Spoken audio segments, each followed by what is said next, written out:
হতে পারে মোটিভেশনাল সূরা সূরাতুল ইনশিরাহ আর সূরাতুদ দুহা। এখানে অনেক হিউজ মোটিভেশন আছে। যারা হতাশ, যাদের জীবন ভাল লাগে না, মরে যেতে মনে চায়, গার্লফ্রেন্ড গালি দিছে, আছে না নাই?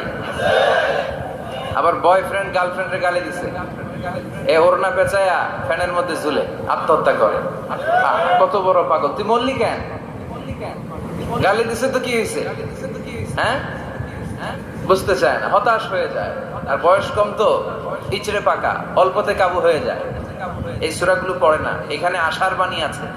আজকে আমি জানি কথা শোনাবো আপনাদেরকে, শুরুতে আগে সংক্ষেপে বলে দিই। এই সূরার মূল কথা হচ্ছে, মানে সেন্ট্রাল থিম বা সাবজেক্ট ম্যাটার, সূরাতুদ দুহার কেন্দ্রীয় আলোচ্য বিষয় হচ্ছে নিরাশ হবেন না, হতাশ হবেন না, হাল ছাড়বেন না, ভরসা রাখবেন কার উপর? মুমিনরা নিরাশ হয়?